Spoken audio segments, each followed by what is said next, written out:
ये हुकूमत जो है वो एक ऐसा तासुर मिल रहा है हुकूमत से कि ये कानून साजी करने जा रही है। उस कानून साजी के अंदर जजेस की रिटायरमेंट, ओवरऑल रिटायरमेंट एज और उनकी मुद्दत मुलाजमत के हवाले से जो है वो कानून साजी होगी। नंबर्स इनके पास पूरे नहीं है मगर ऐसा लग रहा है कि इनका इरादा है। आपके पास क्या इत्तलात है सर, ऐसा कुछ होने जा रहा है? देखिए, इसमें इत्तलात नहीं बल्कि बड़ी कंफर्म इंफॉर्मेशन है और वो ये है कि हुकूमत बड़े अरसे से कोशिश कर रही है कि हम आईनी तरमीम लेके आएं और दो किस्म की आईनी तरमीम पे काम कर रही है। एक तो आईनी तरमीम वो है जो इनकी सेकंड ऑप्शन है और एक है जो उनकी प्रायोरिटी है, पहली ऑप्शन है। लेकिन मैं सेकंड ऑप्शन की पहले बात करता हूँ। सेकंड ऑप्शन इनकी ये है कि किसी तरह चीफ जस्टिस ऑफ पाकिस्तान और जितने चीफ जस्टिस हैं सूबों के, उनकी जो रिटायरमेंट एज है उसमें इंक्रीज कर दिया जाए, उसको बढ़ा दिया जाए। ये एक इनकी ऑप्शन है जो कि इनकी सेकंड ऑप्शन है। लेकिन असल ऑप्शन जो जिसपे ये काम कर रहे हैं और जिसपे इन्होंने कर लिया हुआ है काम, वो ये है कि जो चीफ जस्टिस ऑफ पाकिस्तान है वो बजाय सीनियर मोस्ट होने के, यानी सबसे सीनियर को सिलेक्ट करने के या अपॉइंट करने के, वो जो पहले 5 सीनियर हैं उनमें से या पहले 3 सीनियर हैं उनमें से वो अपॉइंट करते हैं हुकूमत। तो ये दूसरी जो ऑप्शन है ये इनकी असल में बेस्ट ऑप्शन समझते हैं। ये अपनी कोशिश तो ये कर रहे हैं, कानून साजी भी हो चुकी है, ड्राफ्टिंग भी हो चुकी है, एक खास लेवल पे इसके डिस्कशंस भी हो गए हैं। लेकिन मसला और प्रॉब्लम जो आया हुआ है इनके सामने, जो अभी तक वो उसको हल नहीं कर सके, वो ये है कि उनको 2/3 मेजॉरिटी चाहिए और 2/3 मेजॉरिटी उनके पास नहीं है। उनको पीटीआई के चूंकि वोट्स नहीं मिल रहे और मैं पार्लियामेंट्री लीडर होने के नाते और हमारी जो नेशनल असेंबली की पार्लियामेंट्री लीडर हैं, उन्होंने लिख दिया है सारे अपने पार्लियामेंटेरियंस को कि आपने वोट ही नहीं करना अगर ये आईनी अमेंडमेंट आए। तो अगर वोट ही नहीं करना तो वो वोट करने के लिए जाएंगे नहीं, तो वो वोट कभी काउंट नहीं हो सकता। और अगर वोट कर भी देते हैं, आपको पता है मेरी वो जो जजमेंट है डिफेक्शन वाली, उसमें बड़ा वाज़ेह तौर पे सुप्रीम कोर्ट ने आर्टिकल 63A के बारे में बात करते हुए कहा था कि आप किसी सूरत में पार्लियामेंट्री लीडर की इजाजत के बगैर वोट नहीं कर सकते। कॉन्स्टिट्यूशन अमेंडमेंट में अगर आप करेंगे तो ना सिर्फ आप नाअहल हो जाएंगे बल्कि आपका वोट जो है वो काउंट भी नहीं होगा। तो चूंकि वोट काउंट ही नहीं होगा तो 2/3 मेजॉरिटी वो ले नहीं सकेंगे। तो ये है पोजीशन इस वक्त इनकी। और ये अफवाहें तो करते हैं, जब तक नंबर्स नहीं होंगे वो ये अमेंडमेंट्स नहीं ला सकेंगे। उसकी कोशिश कर रहे हैं, वो कुछ तोड़ते हैं, कुछ डिस्कशन करते हैं, मुख्तलिफ लोगों को ऑप्शंस देते हैं, डेस्परेट हुए हैं, खौफजदा हुए हैं, लेकिन अभी तक उनके पास नंबर्स नहीं है।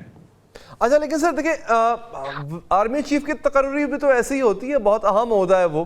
तो क्या चीफ जस्टिस की तकर्री इस तरह नहीं हो सकती? इसमें एतराज़ क्या है? और क्या किसी और दुनिया के किसी और मुल्क में, किसी तरक्की याफ्ता मुल्क में ऐसी कोई मिसाल मिलती है सर?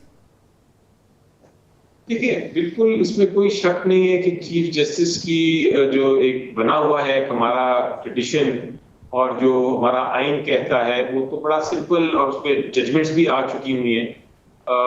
बड़ा क्लियर है कि जो सीनियर मोस्ट जज होता है सुप्रीम कोर्ट का, उसको 1 महीना पहले अपॉइंट कर दिया जाता है, नॉमिनेट कर दिया जाता है। और जिस दिन चीफ जस्टिस रिटायर होते हैं, वो जो सीनियर मोस्ट है वो चीफ जस्टिस बन जाते हैं। ये एक बड़ा नॉर्मल पोजीशन है।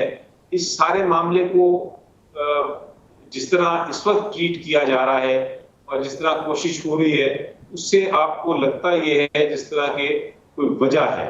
वरना क्या जल्दी है? आपने अगर करनी थी इंक्रीज एज इंक्रीज करनी है या करनी चाहिए आपको, तो हमारे से डिस्कस करें आके, हम आराम से 4 महीने बाद इसको ला सकते हैं अगर हम सारे एग्री कर लें।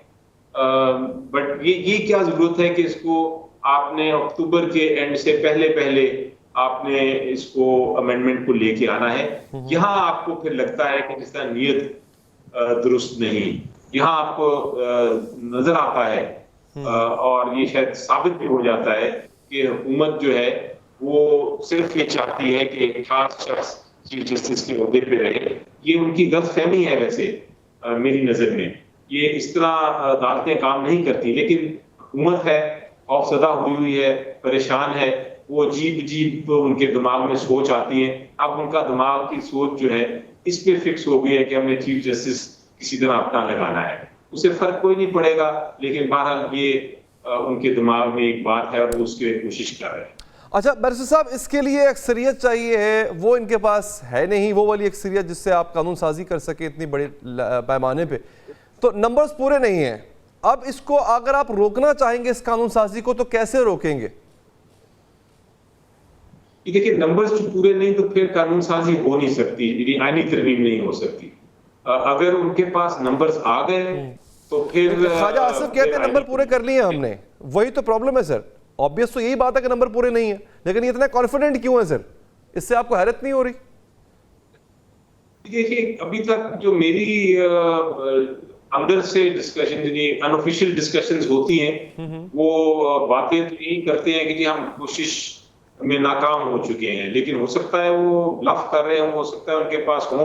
बहरहाल अगर उनके पास नंबर्स हैं तो फिर एक आईनी एक कॉन्स्टिट्यूशनल वकील के तहत मैं ये कहूंगा कि अगर नंबर्स हैं तो फिर आईनी तरमीम ले ला सकते हैं, फिर उनका हक है वो ले आए। लेकिन ये जो कंफ्यूजन क्रिएट की हुई है, ये जो एक तरह से हर रोज यही बात होती है कि जी अब हमारे नंबर्स आ गए हैं, हम ले आएंगे तरमीम, ये फिर ये नुकसान पहुंचा रही है, सारी जुडिशरी को नुकसान पहुंचा रही है। वहां भी कंफ्यूजन है और डिवीजन है। ये दुरुस्त बात नहीं है कि नंबर्स हैं तो लिए, नहीं है तो फिर इसको खत्म करें मामले को। ठीक है। अच्छा अली ज़फ़र साहब, अब इनका जो एक ये पूरा सिनेरियो उन्होंने बना लिया है, इसका बराह रास्त इफेक्ट आप पे होगा? क्योंकि अगर तो जुडिशरी की मुद्दत मुलाजमत पे तोसी की जाती है तो जो मौजूदा सेटअप है वो जूं का तू रहेगा। आप इससे खाइफ हैं या आपको इफेक्ट करेगा ये आपकी जमात को?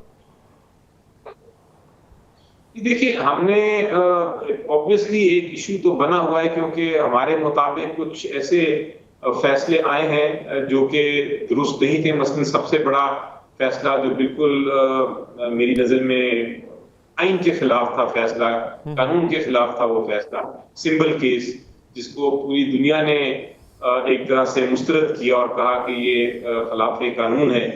वो जो फैसला है वो, और इस किस्म के और कुछ फैसले हुए हैं जिसमें हमें खदशे हैं और शक है, और हमने पीटीआई के बिहाफ पे हमने उस शक को जाहिर भी किया है, हमने उसके बारे में डिस्कशन भी की है।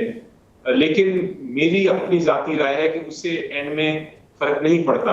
आपने फैसला आप अपने ले लेते हैं इंसाफ और कानून के मुताबिक, और आपने देखा ये जो रिजर्व सीट्स वाली जजमेंट थी, आफ्टर ऑल वो जजमेंट हमारे हक में आई, पीटीआई के फेवर में आई। तो ये घबराना किसी साइड को नहीं चाहिए, लेकिन हम इसको ऑन प्रिंसिपल हम इस मामले को एक असूल के तहत हम इसके ऊपर इस वक्त लड़ रहे हैं और इसकी मुखालफत कर रहे हैं, क्योंकि हमारे मुताबिक जो एक प्रिंसिपल पहले आइन ने लिखा हुआ है कि सीनियर मोस्ट चीफ जस्टिस होगा, जो अल जिहाद जजमेंट और सुप्रीम कोर्ट की बाकी जजमेंट्स हैं जिसमें असूल एक तय किया हुआ है, हम उस असूल के लिए खड़े हैं। बाकी और कोई मेरा कम से कम कोई पर्सनल इशू किसी के साथ नहीं। ठीक है बैरिस्टर साहब, बहुत शुक्रिया सर, आपने प्रोग्राम के लिए वक्त निकाला।